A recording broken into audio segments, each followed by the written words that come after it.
Welcome to my CompTIA Security Plus course videos. In this fifth and last video, we will cover Domain 5 of Security Plus exam course. I will guide you through the key objectives outlined by the CompTIA, ensuring you understand what's required to pass the exam confidently. Be sure to like, subscribe and hit the bell icon so you don't miss future videos covering all the domains of the exam. Now let's dive into the Domain 5 and get you one step closer to becoming Security Plus certified.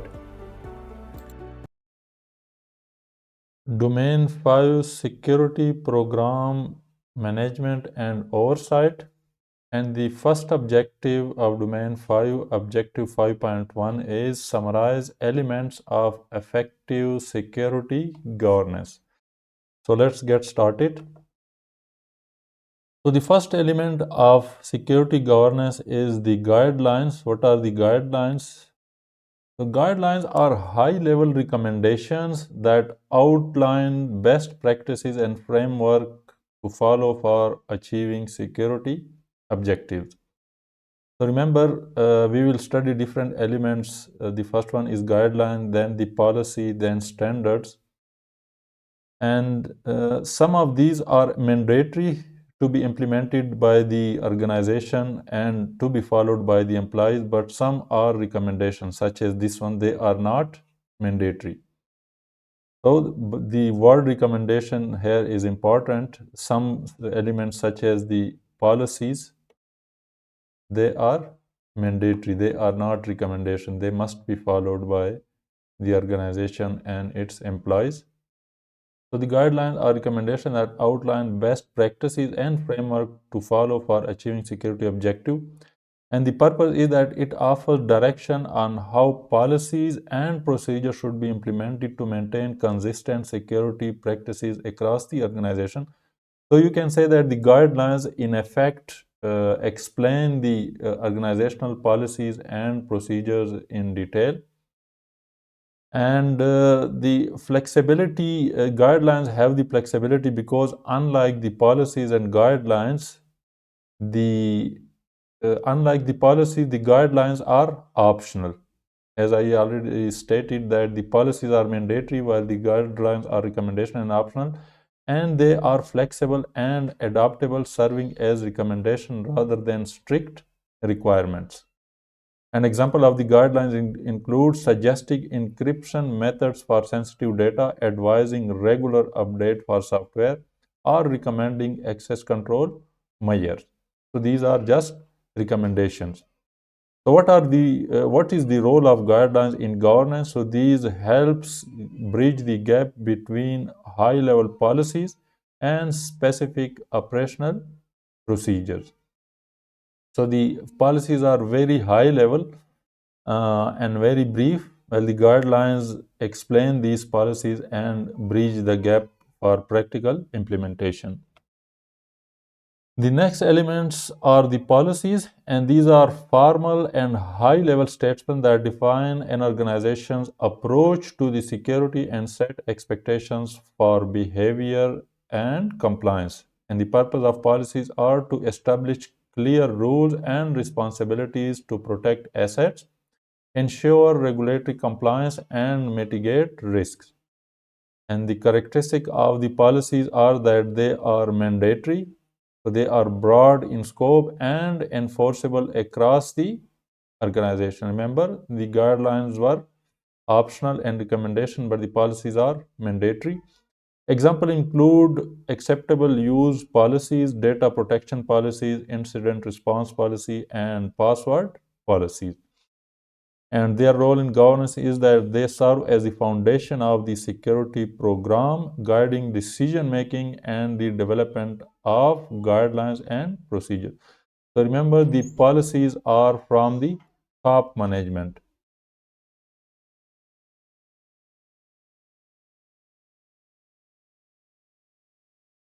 So what are the standards? The next element of the security governance are the standards. So these are detailed, mandatory. Remember, these are mandatory rules that specify consistent methods, criteria, or specification to ensure uniform implementation of policies across an organization.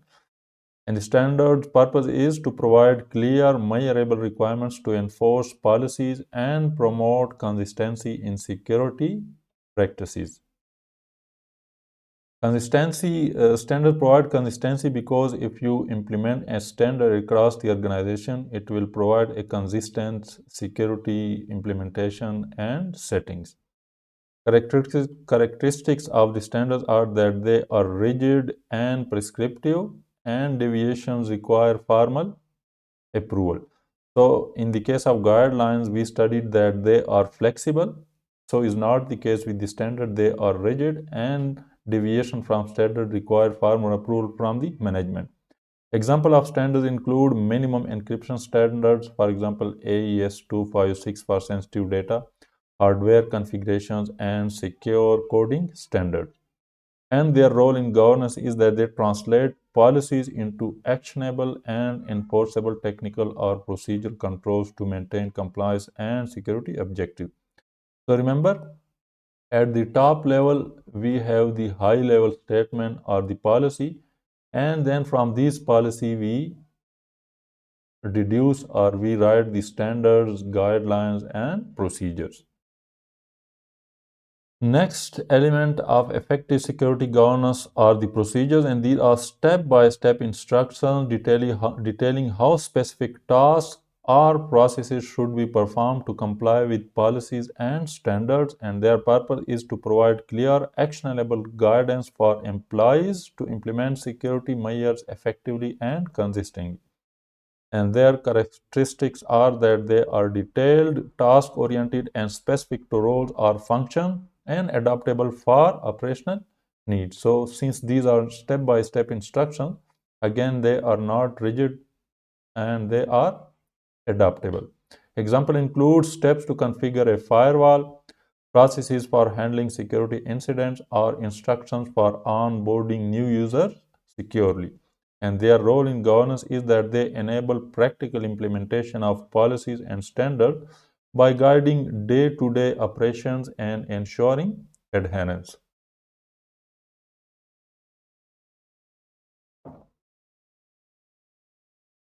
So this is the summary of the policy, standard, procedure, and guidelines. So as we studied, policies are high-level statements that outline an organization's security objectives and rule.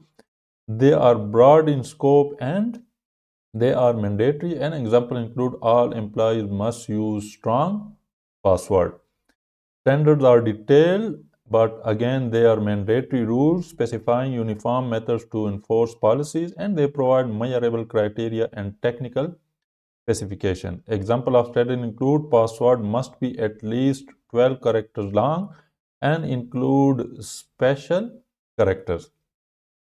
Next is the procedure. They are step-by-step instructions for carrying out specific tasks to comply with standards and policies. So we are coming from high level to low level. They are detailed and task-oriented. Example include instructions for resetting a user's password securely. And the last element of the governance are the guidelines, which are recommendations and best practices to guide actions. They are optional and flexible and not enforceable like standards or policy. Examples include it is recommended to use a password manager to store complex passwords securely.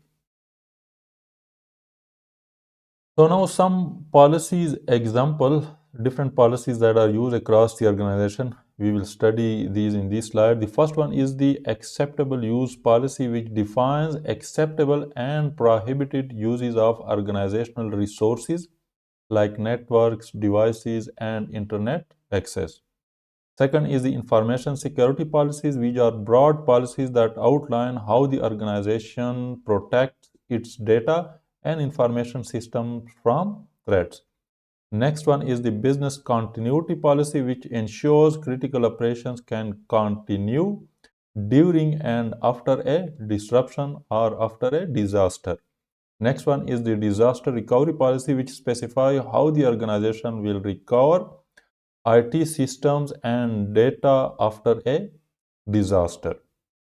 So these are related. You can say that disaster recovery policy is in fact part of the business continuity policy. This is broad in scope, while the disaster recovery is specific to recover the IT operation.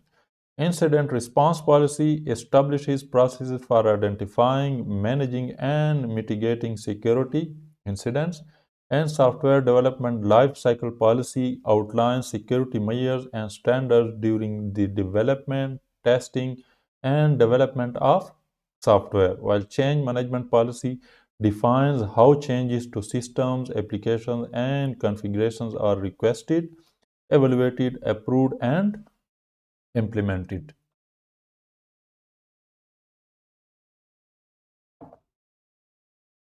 Now some standards, and the first one is the password standard. So the password standard specifies requirements for password creation such as minimum length, complexity, expiration, and reuse prevention. For example, password must be at least 12 characters long and include uppercase, lowercase, numbers, and symbols. Access control standard defines how access to system data and resources is granted, managed, and revoked, including role-based access and least privilege principle. Physical security standard establishes requirements for securing physical locations such as badge access, surveillance cameras, and locked server rooms. An encryption standard specifies algorithms, key length, and protocol to protect data in transit and in rest. For example, use AES 256 for sensitive data encryption.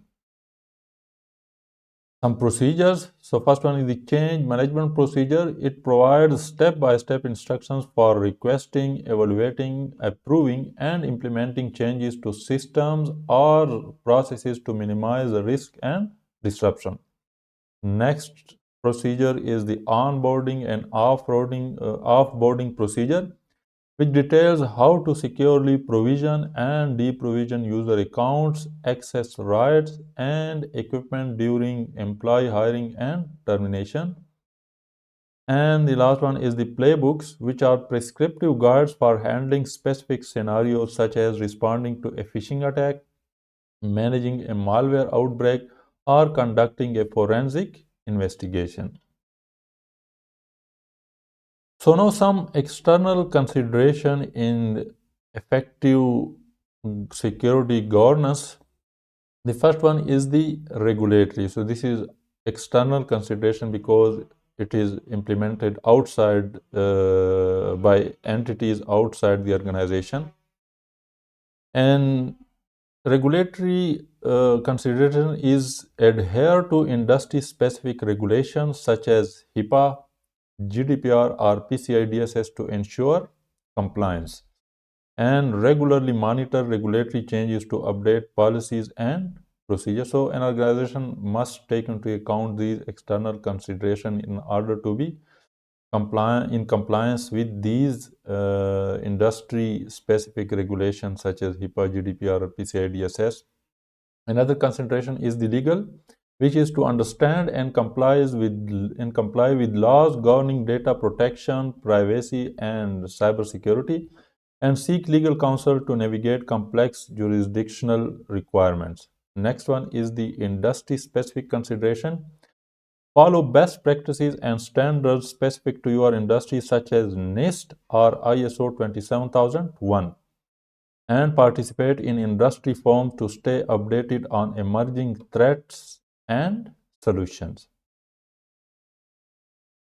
Next external consideration is the local/regional, and these are to align security measures with local or regional data protection and cybersecurity laws, and consider the cultural and infrastructural factors impacting security in the region. Next is the national level consideration, which are to comply with national cybersecurity frameworks such as CISA in the US or ENISA in the EU or European Union. Stay informed about government mandated security requirements and initiatives. Now, some global consideration. address cross-border data transfer regulations and international security standards, and monitor global cybersecurity trends and collaborate with international organizations for threat intelligence. So, monitoring and revision. So, these will talk about what these also come in the elements of effective security governance. So, continuous monitoring implement real-time monitoring system to detect vulnerabilities and security breaches, and use automated tools to track network traffic, access logs, and system activity for unusual behavior. Another element of the monitoring and revision is through regular audits and assessments. Conduct periodic security audits and assessments to evaluate the effectiveness of existing policies, and perform vulnerability assessments and penetration testing to identify weaknesses. Feedback mechanism: gather feedback from stakeholders, including the employees, management, and third party partners, to identify areas of improvement. Use incident reports and security metrics to fine-tune security strategies.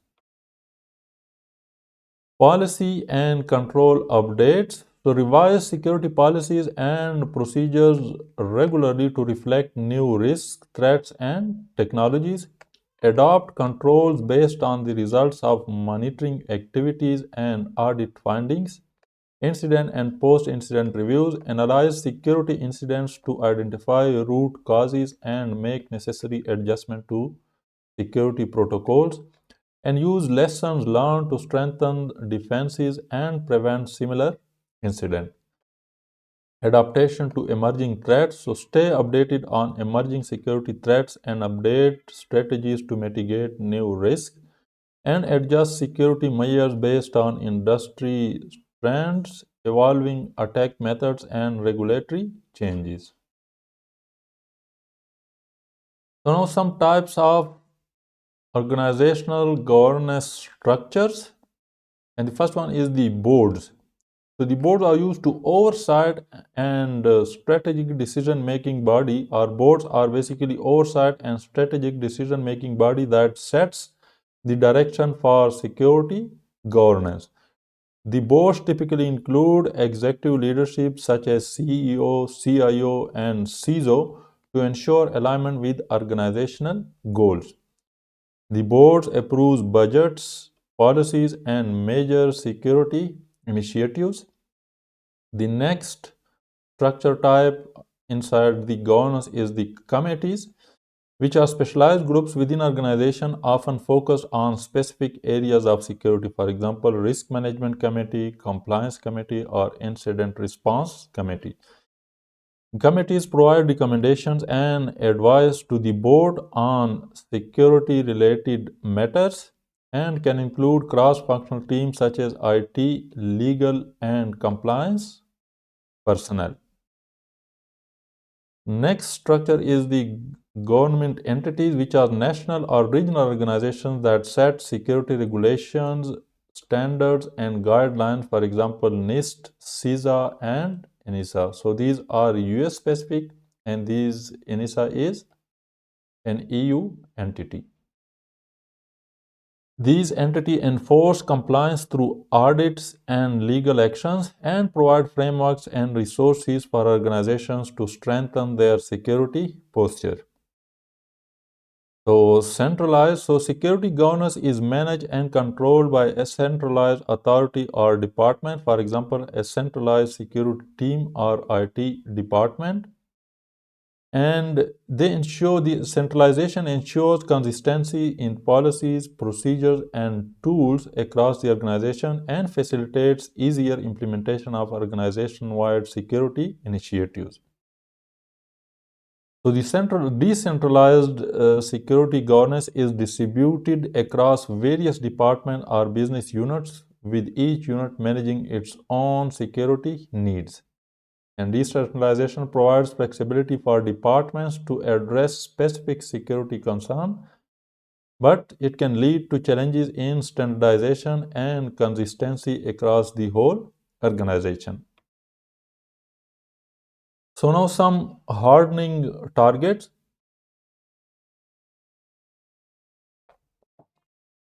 So we already studied about the hardening.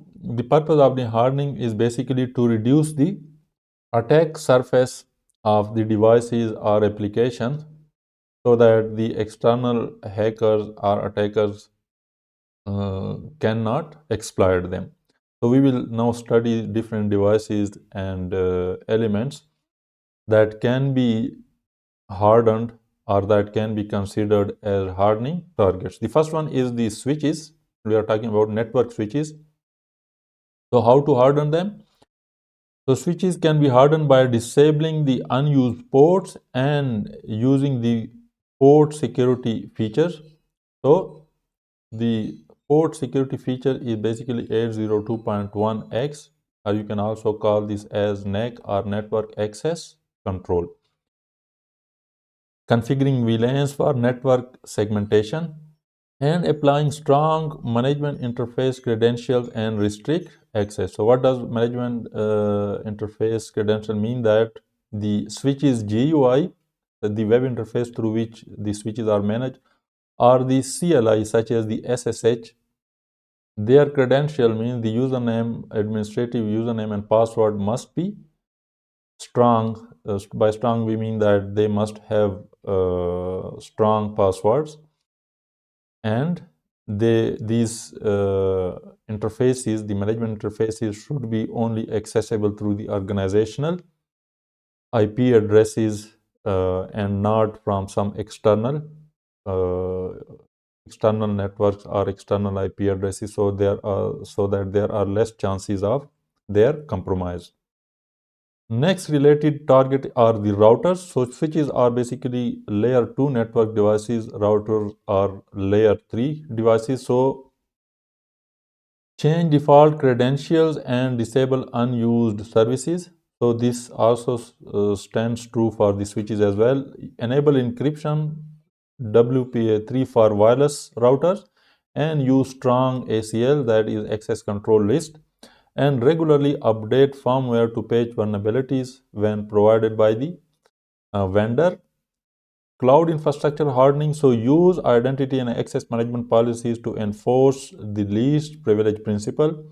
Enable logging and monitoring, for example, through CloudTrail. I think CloudTrail is the AWS cloud infrastructure logging and monitoring feature. And secure storage and databases with encryption and access control. What does this mean? That whenever your data is stored inside cloud, it should be encrypted by default. So as well as the database that you are using, its data should also be encrypted. Next target are the servers, and for server we should disable the unnecessary services and ports. For example, if the server has the telnet or the port number 23, it should be disabled. Similarly, the HTTP service, if available, it should be disabled, and so on. So use secure protocol, for example SSH and HTTPS. So the SSH is the secure version of telnet and HTTPS is the secure version of HTTP. So we should use the secure protocol that encrypt data during transmission over network, regularly apply security patches and implement file integrity monitoring. Next is the industrial control system and SCADA. So isolate these systems from the corporate network, use firewalls and intrusion detection system, and apply vendor recommended security updates cautiously. Embedded systems, so use secure boot and encrypt firmware, disable debug interfaces like JTAG or Telnet, and ensure strong access control for remote management. Next hardening target is the RTOS or real-time operating system. So these can be hardened by minimizing the system services and libraries to reduce the attack surface, apply the memory protection techniques, and use secure development practices to prevent vulnerabilities. Next are the IoT devices or Internet of Things devices. So again, change the default credential and use strong password. secure communication channels with TLS or VPNs, and regularly update firmware and monitor for unusual activity. So now some roles and responsibility inside the organization for systems and data. So the first role are the data or system owners. So these are individuals or entities with ultimate responsibility for the security, privacy, and integrity of system and data. And they are accountable for defining security policies, determining the access controls, and ensuring compliance with regulations. These owners are often senior management or department heads. So you can say that senior management include the maybe CEO, CIO, and CISO. So these are basically the overall accountable and responsible personnel for the systems and data. Next are the controllers, which are entities or individuals responsible for determining the purpose and means of processing personal data, and they ensure compliance with data protection laws and make decisions regarding data collection, processing, and storage. And they are typically found in organizations handling personal data on a large scale, for example, compliance officer or legal teams. Next are the system or data processors. So these organizations are individuals who process data on behalf of the data controller following the controller's instructions. And the processors must ensure that data is processed securely and in compliance with the agreed upon terms. Examples of the processor include third-party vendors providing services such as cloud hosting, data analysis, or customer support. And the next role inside the organization for data and system protection are the custodians or stewards. So these are individual or team responsible for the day-to-day management, maintenance, and protection of systems and data. They are responsible to implement security controls, enforce policies, and ensure data is properly handled, stored, and backed up. And these are often IT personnel or system administrators. So objective 5.2 explain elements of risk management process. So in the upcoming slides, we will study the risk management process, its steps, and its other elements. So let's get started. So what are the elements of risk management? So the first one is the risk identification, which is the process of identifying potential risks that could negatively impact the organization. Risk identification involves gathering input from various stakeholders, reviewing past incidents, analyzing business processes, and evaluating external threats. So the risk identification helps create a comprehensive risk register that lists incident identified risk and their potential impact. Next is the risk assessment. After the risk is identified, we will assess the risk, and it is the process of evaluating identified risks to understand their likelihood and impact, helping to prioritize them for mitigation. So the risk assessment may be ad hoc or recurring. So what is ad hoc risk assessment? It is a one-time assessment conducted when a specific unusual risk or change arises. Ad hoc risk assessment is focused on addressing a particular risk that is outside regular processes, for example, new technology adoption or any emerging threat. And it is typically less structured and more reactive in nature. Next risk assessment type is the recurring risk assessment, which is ongoing risk assessments performed at regular intervals, for example, quarterly or annually.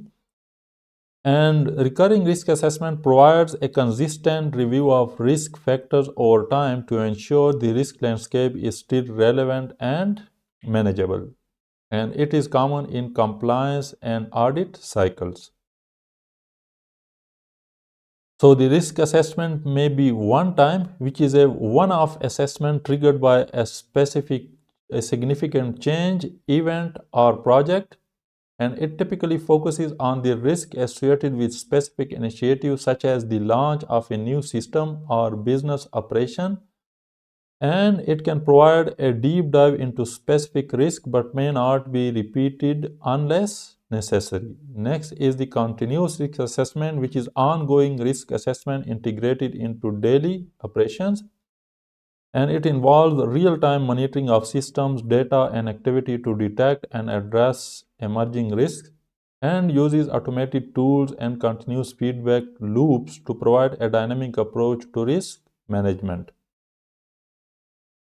The next element after risk assessment is the risk analysis. So risk analysis is the process of evaluating identified risks to determine their potential impact, likelihood, helping prioritize them for mitigation. So risk analysis can be qualitative or quantitative. So what is the qualitative risk analysis? Qualitative risk analysis is a subjective approach to assess risk based on their likelihood and impact using descriptive categories such as low risk, medium risk, or high risk. It focuses on expert judgment, brainstorming, and ranking risk without numerical data. And the qualitative risk analysis is useful when detailed numerical data is unavailable or unnecessary. Next risk analysis type is the quantitative risk analysis, which is a data-driven approach that assigns numerical values to risk to calculate potential loss. And the quantitative risk analysis uses formulas and metrics like SLE, which is single loss expectancy, ALE, which is annualized loss expectancy, and ARO, which is annual rate of occurrence, to prioritize risk. And it provides precise insights for decision making and resources allocation. So now we will go through some elements that are used to calculate the quantitative risk analysis, and we will go through different formulas. So the first one is the exposure factor. What is the exposure factor? It is the percentage of an asset's value that is lost due to a specific risk event. For example, if a flood damages 70% of a facility, the exposure factor is 70%. Next thing is the single loss expectancy. So it is the expected financial loss from a single risk event. For example, if the flood occurs once a year, then and it damages this percent of the facility, so this is a loss from a single risk event. And if the flood occurs, let's suppose 5 times a year, we will have different we will have ARO for that, which is annual rate of occurrence. So the formula for single loss expectancy is the asset value and the exposure factor. For example, if a server cost is or a server worth is $10,000 and it is 50% damaged due to a certain event, a risk event, then the single loss expectancy would be 5,000. So how does this work? Since the asset value is 10,000, sorry, asset value is 10,000, so SLE is equal to,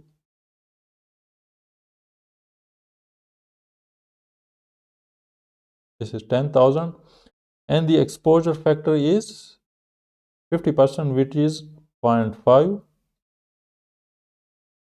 So the resultant value is 5,000. Next is the annualized rate of occurrence, which is the estimated number of times a specific risk is expected to occur in a year. For example, if a threat happens every once 5 years, the ARO is 0.2. How it is calculated? It is ARO is in this case, so the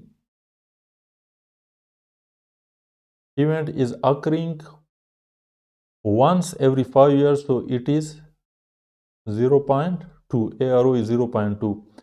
Let's suppose if the event was occurring 5 times a year, means in the single year it was occurring 5 times, then the ARO would be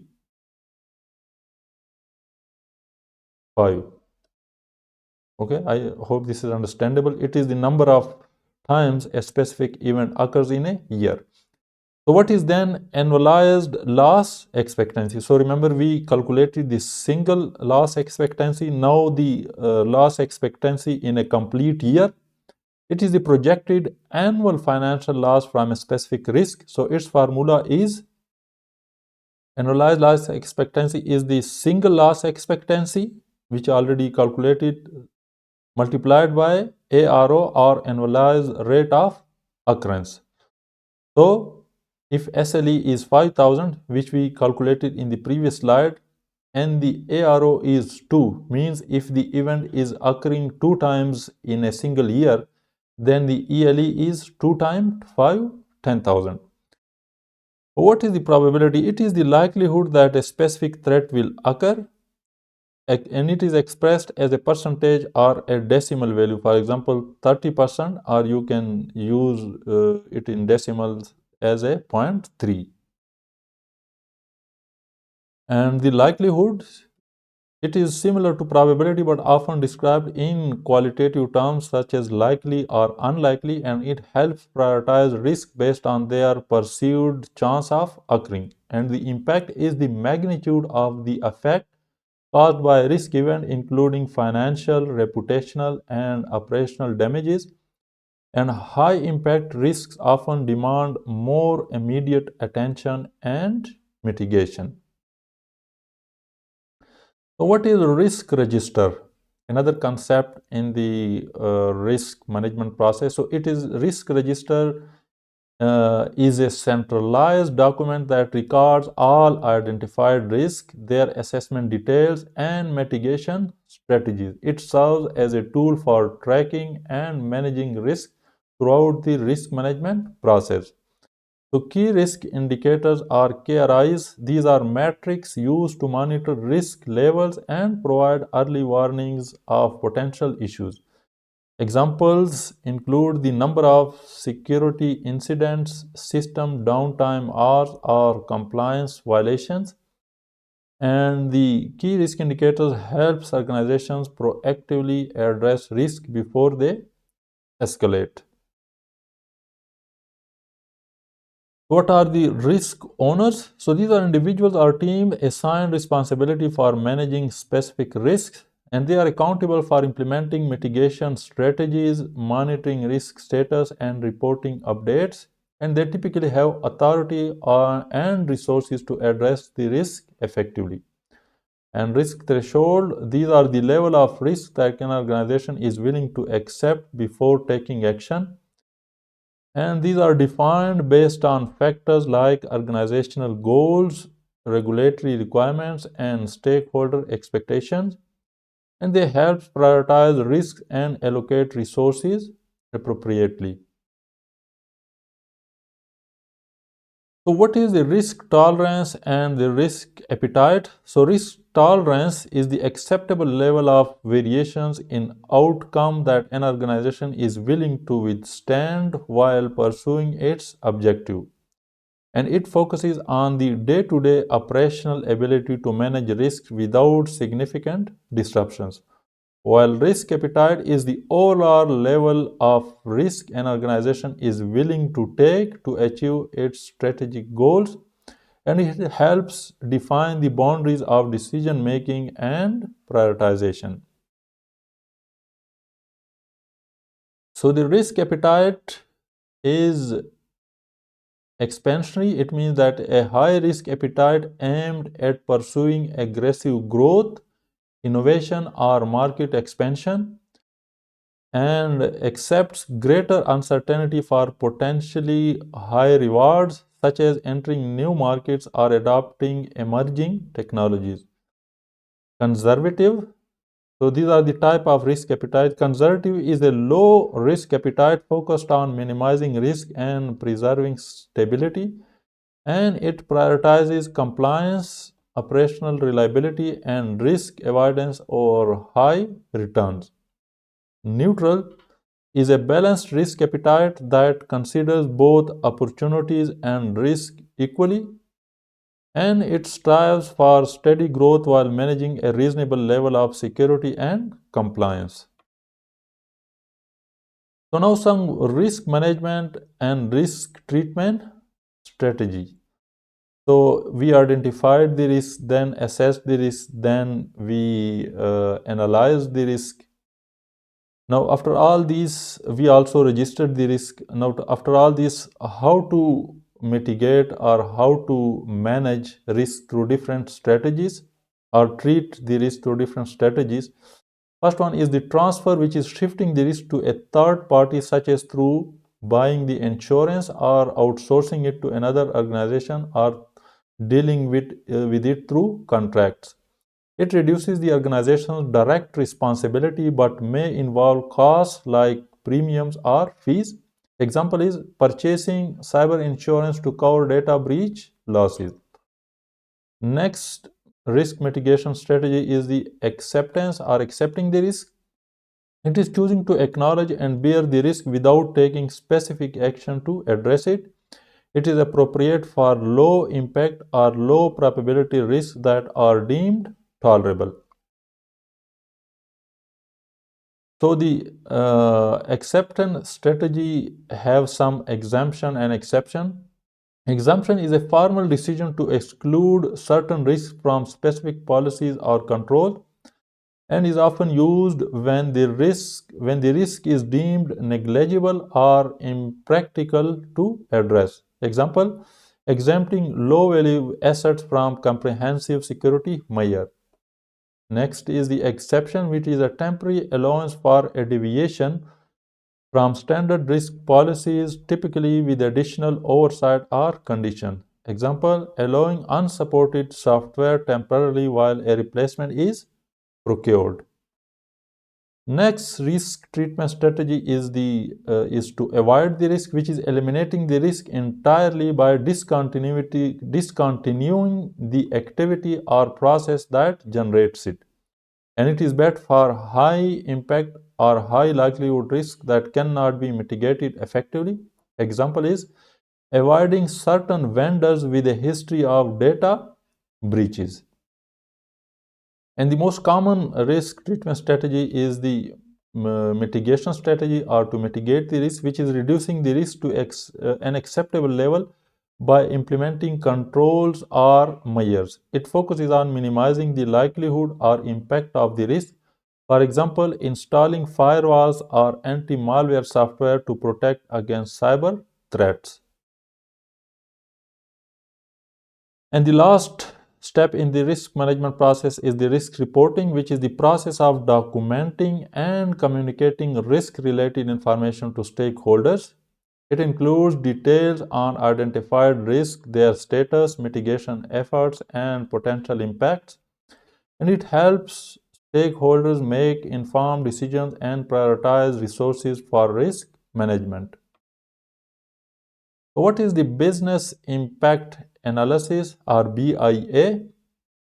So it is a systematic process to assess the effects of disruptions on business operations, and it identifies critical functions, dependencies, and the potential financial, reputational, and operational impact of interruptions. So some key business impact analysis metrics, and the first one is the recovery time objective, or RTO. So it is the maximum acceptable time to restore a system or service after a disruption, and it defines the urgency for recovery efforts and guides the selection of recovery strategies. Example is an e-commerce website with an RTO of 4 hours must resume operation within that time frame after downtime. Next metric is the recovery point objective, RPO, and it is the maximum acceptable amount of data loss measured in time before a disruption, and it determines the frequency of data backups needed. For example, if an RPO is 1 hour, data backup must occur at least hourly.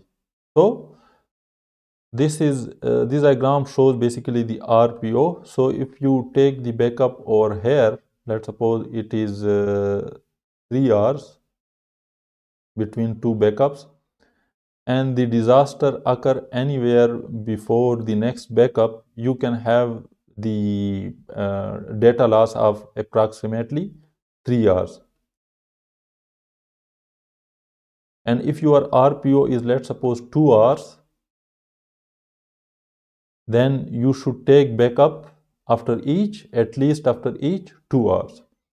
So what is mean time to repair? It is the average time required to identify, repair, and restore a failed system to normal operations.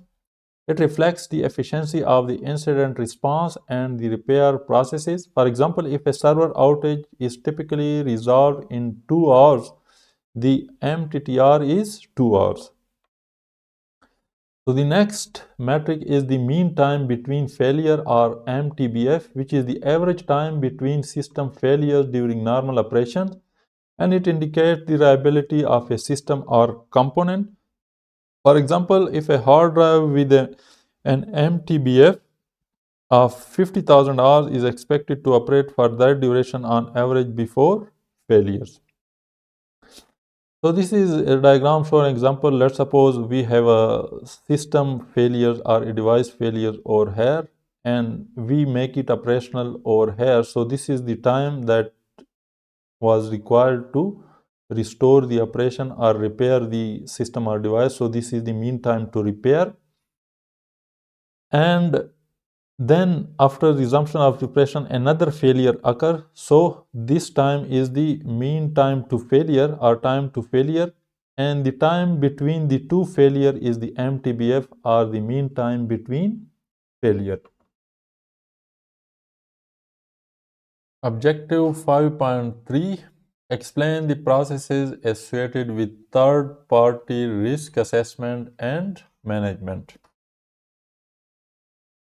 So the first topic in our objective 5.3 is the vendor assessment. Vendor assessment evaluates third-party organizations to identify and mitigate risk associated with their services or products. And the goal is to ensure vendors meet security, compliance, and operational standards. And how the vendor assessment is done? So it can be done through penetration testing, which are simulated cyber attacks on vendor system to identify vulnerabilities. And it ensures the vendor has adequate defenses against potential threats. Example is testing a vendor's web application for exploitable flaws. Next method for vendor assessment is the right to audit clause, which is a contractual provision granting the organization the authority to audit the vendor's processes, systems, and control. And it ensures ongoing compliance with security requirements and standards. Example is verifying a vendor's adherence to data protection policies. Next is the evidence of internal audit. So it is a documentation showing that the vendor conducts regular internal reviews of their systems and processes, and it demonstrates proactive risk management and adherence to best practices. Example is reviewing the vendor's audit reports on incident response capabilities. Next is the independent assessments. So these are external evaluation performed by a third-party organizations to verify the vendor's compliance with security standards. And these provide unbiased insight into the vendor's security posture. So remember, the third-party assessments are more, you can say, accurate or more beneficial than the vendor's own internal audits. So these are more preferable than the internal audits. Example of third-party assessment may include the certifications given by the ISO such as 27001 or reports such as SOC 2 Type 2 reports. Next is the supply chain analysis, which is assessing the risk associated with the vendors, suppliers, and their impact on the organization. And the supply chain analysis identifies potential vulnerabilities in the extended supply chain. Example is ensuring that all suppliers in the vendor's chain follow robust security practices. Next topic is the vendor selection. So vendor selection is the process of choosing a third-party organization that aligns with the organization's goals, security requirements, and compliance. And due diligence must be done during vendor selection, which is a thorough evaluation of a potential vendor's background, capability, and risk before entering into a contract. And it includes reviewing financial stability, security practices, compliance certifications, and past performance. Example is checking whether a vendor has a history of data breaches or regulatory violations. Next is the conflict of interest, which is a situation where personal or organizational interest may compromise the objectivity of vendor selection. Identifying and mitigating conflicts ensures unbiased and ethical decision making. For example, avoiding partnerships with vendors where decision makers have financial or personal ties.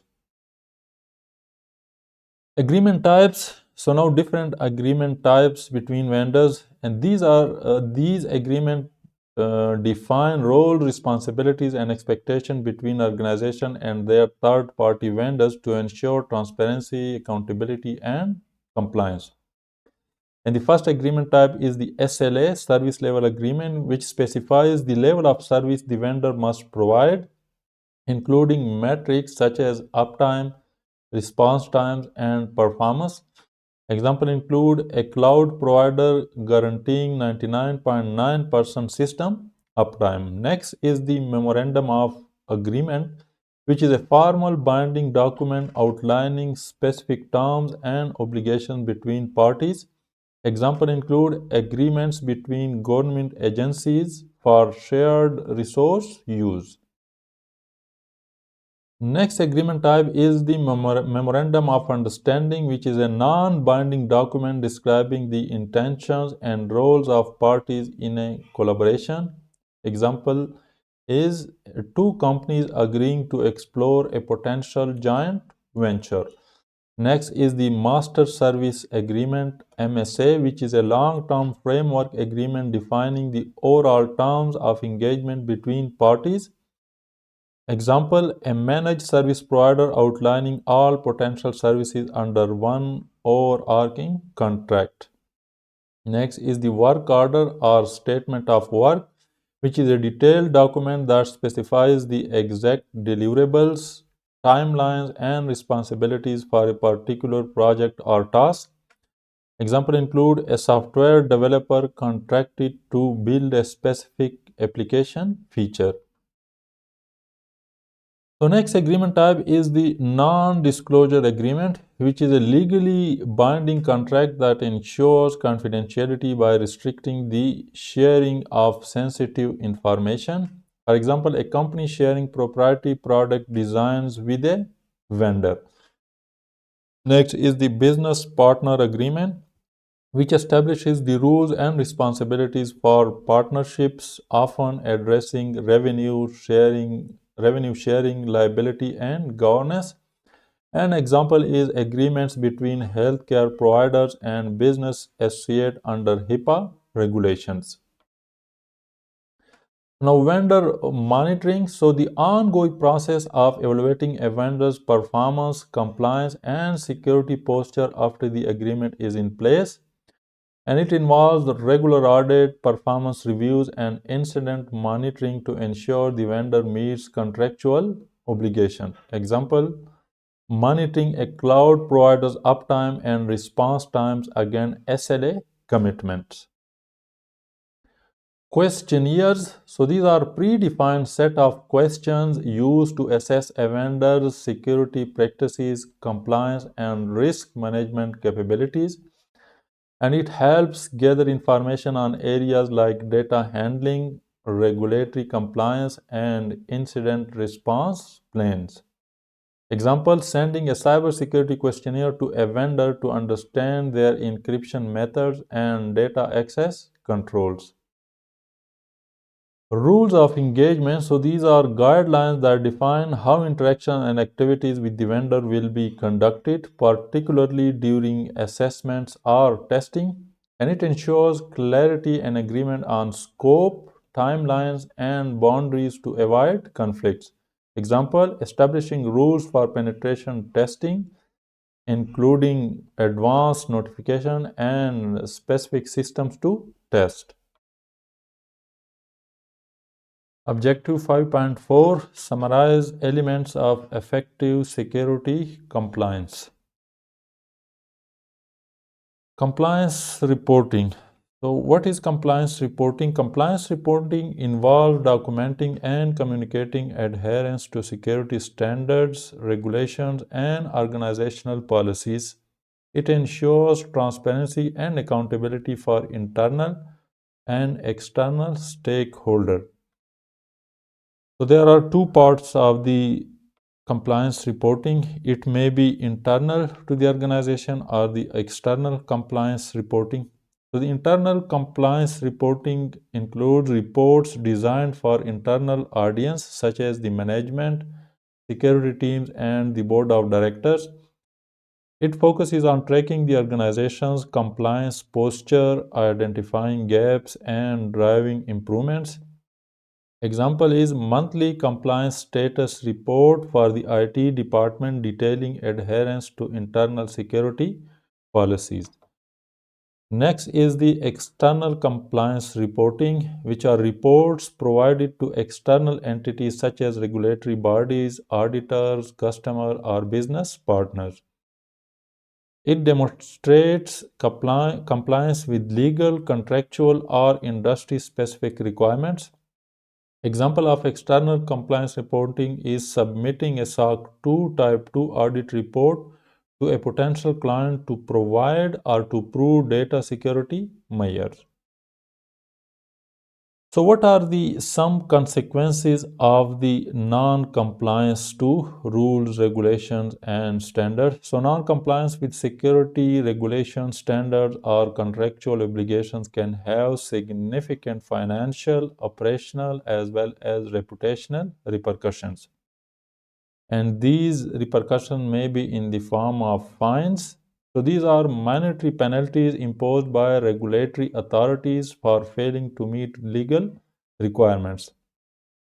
One of the example is that the GDPR violations can lead to fines of up to 20 million euros or 4% of annual global turnover, whichever is higher. The second repercussion may be in the form of the sanction, which are restrictions or punitive actions enforced by regulators such as trade restrictions or operational limitations. Example is a company may face export bans for non-compliance with international data transfer laws.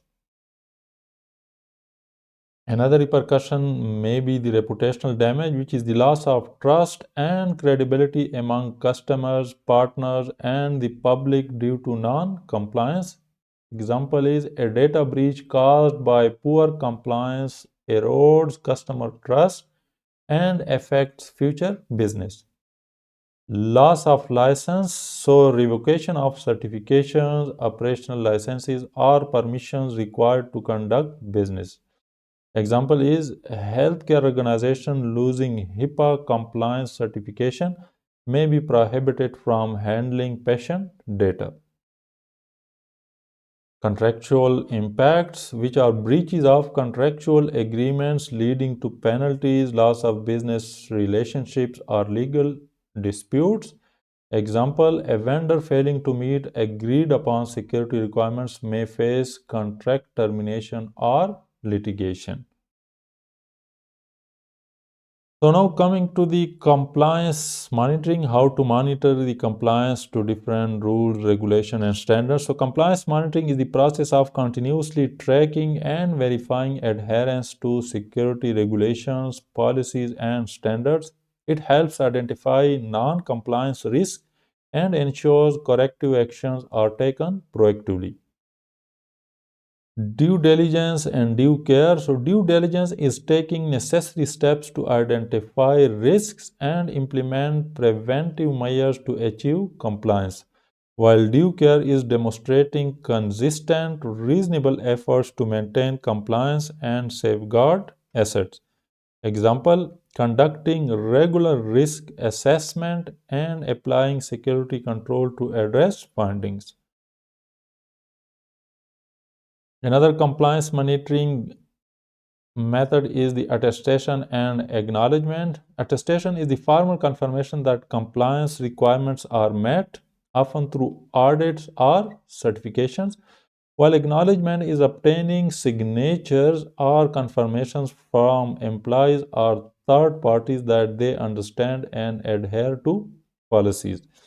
Example, employees signing an annual acknowledgement of the organization's code of conduct and security policies. So these monitoring activities may be internal or external. So internal monitoring ensures that organization complies with its own security policies and procedures through internal audits and reviews, while external monitoring evaluates adherence to external standards such as regulatory requirements or contractual obligations, often involving third-party audits. Example, internal audits verify password policy compliance, while external audits check adherence to external regulations such as GDPR or PCI DSS. Automation. So, using tools and technologies to streamline compliance tracking, reporting, and enforcement reduces human error, increases efficiency, and ensures real time monitoring of compliance status. Example, deploying automated systems to monitor access control compliance and flag violations instantly. Now, some slide about the privacy. So, privacy refers to the protection of personal information and adherence to laws and policies governing its collection, storage, and use. Effective privacy management ensures compliance, mitigates risk, and respects individual rights. So, some legal implications of the privacy. Legal implication may be local or regional. So, the privacy laws specific to a state or region. For example, the California Consumer Privacy Act or CCPA. The legal implications may be national level laws that govern data privacy. For example, Health Insurance Portability and Accountability Act, that is HIPAA in the US.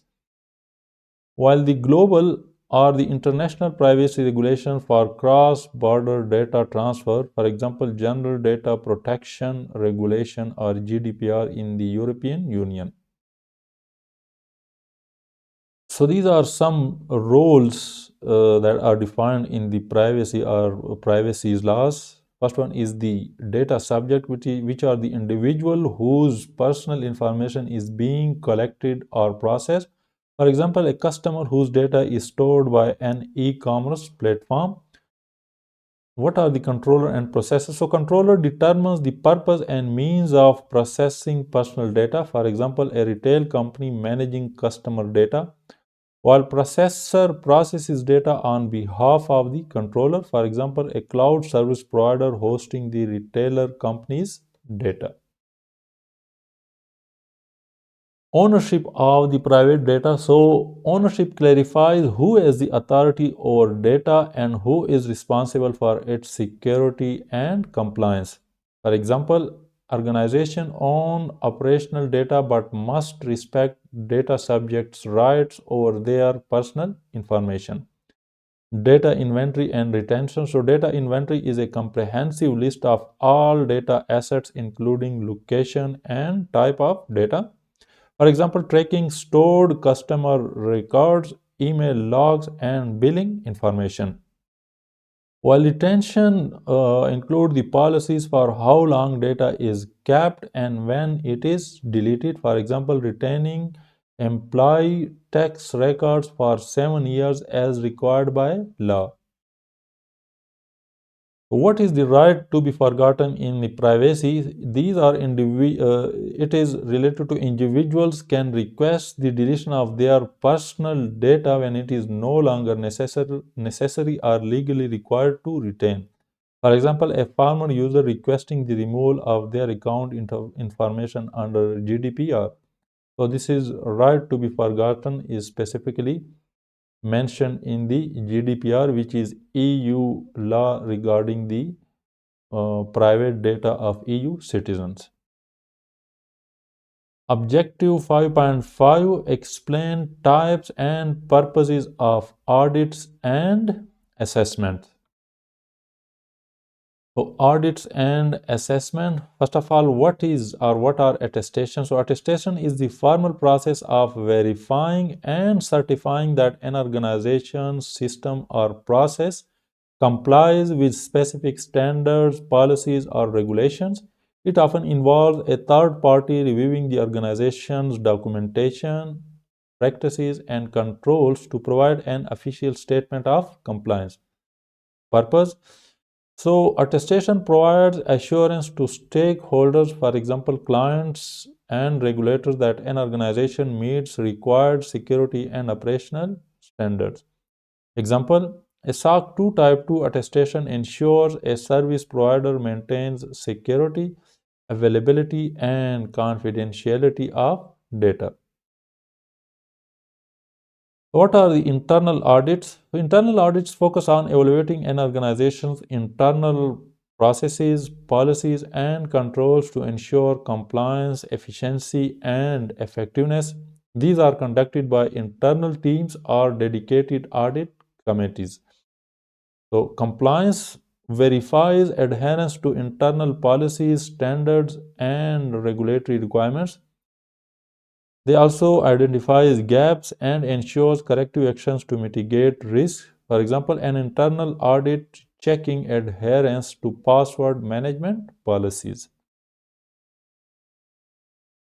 Audit committee. So, a audit committee is a dedicated group within the organization responsible for overseeing internal audits and risk management. It provides independent insights, ensures accountability, and reports findings to the management. For example, a board level committee reviewing internal audit results and recommending policy updates. What are self assessments? So, employees or departments evaluate their own processes and control to identify weaknesses or areas for improvement. Self assessment encourages proactive risk assessment and continuous improvement. For example, a team conducting a self assessment of its adherence to data protection policies. What are the external audits? So, external audits are conducted by third parties or regulatory bodies to ensure an organization complies with industry standards, legal requirements, and best practices. These audits provide independent verification and accountability. So, regulatory external audits may be regulatory audits performed by government or regulatory agencies to ensure compliance with specific laws and regulations. For example, the US Security and Exchange Commission SEC conducting an audit of a public traded company. Examinations. So, these are detailed evaluations conducted by regulators or authorities focusing on specific areas of compliance. For example, a financial institution undergoing an examination by a Federal Reserve for compliance with banking laws. Assessment. So these are broader reviews, often less formal, to evaluate security posture, risk management, or operational processes. Example, a cybersecurity risk assessment to identify vulnerabilities and areas for improvement. And independent third-party audits. These are performed by an external, impartial entity to validate compliance, security, or operational integrity. Example, SOC 2 audits conducted by certified public accountants to assess an organization's control over customer data. What are the penetration testing? Penetration testing, are often called as pen testing, is a proactive security measure where ethical hackers simulate real-world attacks to identify and exploit vulnerabilities in systems, networks, or physical security.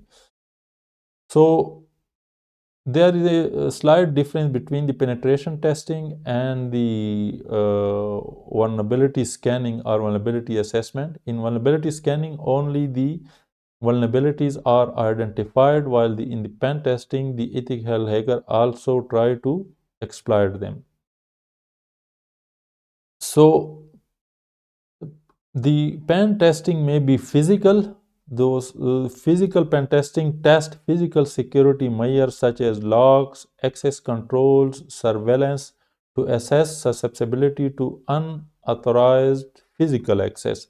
For example, attempting to bypass a building's badge access system. Pen testing may be offensive, which simulates attacker behavior to exploit vulnerabilities and evaluate system defenses. For example, launching simulated phishing attacks to compromise user credentials. Pen testing may be defensive, which focuses on assessing an organization's ability to detect, respond to, and mitigate attacks during the pen test. Example, monitoring the incident response team's reaction to a simulated breach. It may be integrated, which combines offensive and defensive techniques to assess end-to-end security readiness. For example, simultaneously testing network vulnerabilities and the incident response plan. The pen testing may be conducted in a known environment, also known as you can say that white box or crystal box testing. In this type of testing, penetration testers have complete knowledge for the system, including architecture, configuration, and code. For example, white box testing, where the testers work with full access to internal system details. It may be partially known environment, where testers have limited information about the target system, simulating scenarios where attackers have partial insider knowledge. For example, gray box testing with access to user level accounts, or unknown environment where testers have no prior knowledge of the target, mimicking real-world external threat actors. For example, black box testing, where testers discover vulnerabilities entirely through reconnaissance. So what is then the reconnaissance? Reconnaissance may be passive or active. So passive reconnaissance is collecting information about the target without direct interaction, avoiding detection. For example, researching public records, domain information, or social media activity. Reconnaissance may be active, which is actively probing the target to gather details, increasing the likelihood of detection. For example, conducting network scans or sending specific queries to servers. Objective 5.6, given a scenario, implement security awareness practices. So these security awareness may be done through phishing campaigns or phishing exercises. So phishing involves deceptive attempts to trick individuals into revealing sensitive information such as credentials or financial details, often through fraudulent emails, messages, or websites. Effective security awareness practices can help mitigate these risks. Campaigns, so these are simulated phishing exercises conducted within an organization to educate employees on identifying and responding to phishing attempts. Example, sending fake but realistic phishing emails to test employee vigilance and provide training. Recognizing a phishing attempt, so look for red flags such as unexpected sender addresses, generic greetings, urgent or threatening language, and suspicious links or attachments. For example, identifying an email claiming to be from your bank but sent from a non-bank domain, responding to reported suspicious messages. So instruct employees to report phishing attempts to IT or security teams without interacting with the message or its contents. Security teams should investigate, block malicious domains, and educate employees about the specific phishing techniques used. Anomalous behavior recognition. So, anomalous behavior recognition focuses on identifying unusual activities within an organization that could indicate security threats, whether intentional or unintentional. So, it may be risky. The actions that increase the likelihood of a security breach, such as downloading files from untrusted sources or using weak passwords. For example, an employee accessing sensitive data from an unsecured public Wi-Fi network. Unexpected, so unusual patterns or activities that deviate from normal user behavior, which could signal compromised accounts or insider threats. Example, user logging in from multiple geographic locations within a short time frame. Unintentional, so mistakes or accidental behaviors that compromise security, often due to lack of awareness or training. Example, an employee accidentally emailing sensitive data to the wrong recipient. So user guidance and training. So training users on security best practices helps minimize risk and improve overall security posture. Providing clear guidance and raising awareness can prevent many common security breaches. And these guidance and training can be done through policy and handbooks. These provide user with written guidelines on acceptable use, security policies, and procedure. For example, a security handbook detailing how to handle sensitive data, report incidents, and maintain secure practices. Situational awareness encourage users to remain alert to potential threats in their environments and understand their role in maintaining security. For example, training on recognizing physical security risks like unauthorized individuals in secure areas. Insider threat. So educate employees on the risks posed by insider, both malicious and unintentional threats, and how to report suspicious activity. For example, training on recognizing signs of compromised credential or unusual access patterns within the organization. Password management. So promote strong password practices, including using complex passwords and password managers and regularly changing passwords. Example, guidelines on using multi-factor authentication to enhance password security. Removable media and cables. So advise users on secure handling of removable media such as USB drives, external hard drives, and cables to prevent data theft or malware infection. For example, ensuring USB drives are encrypted before being used for transporting sensitive information. Social engineering. Raise awareness about social engineering attacks like phishing, wishing, and pretexting, and train users to recognize and report them. For example, teaching users to avoid sharing personal information over the phone or email unless verifying the requester's identity. Operational security. So emphasize the importance of controlling access to sensitive information both physically and digitally. Example, ensuring that sensitive documents are locked away and not left on desk in plain sight. Hybrid and remote work environments. So provide guidance on securing devices and data when working from home or in hybrid settings, including VPN use, secure Wi-Fi networks, and device encryption. For example, training employees on how to securely access company resources through VPN and avoid public Wi-Fi for work tasks. Reporting and monitoring. So, effective reporting and monitoring are essential for detecting security incidents, maintaining compliance, and ensuring ongoing security improvements. It may be initial or recurring. So, the initial reporting and monitoring is the first report or monitoring activity that identifies and assesses a potential security threats or vulnerability. For example, an initial report from an employee who notices unusual system behavior leading to an investigation by the security team.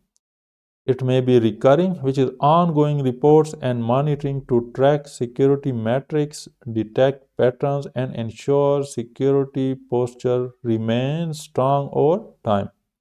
Example, monthly vulnerability scans and regular security audits to ensure systems remain secure and compliant with policies. So the development is the process of creating security policies, procedures, and systems to address risk and ensure compliance with regulations. Example, developing a comprehensive security training program for employees, creating incident response plans, or setting up access control measures.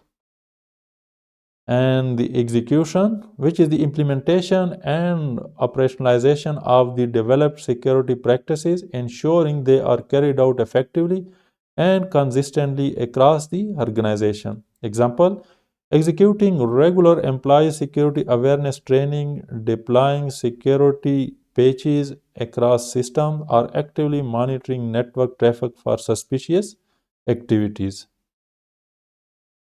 So that's all for this course. I hope this course has been informative and of benefit to you people.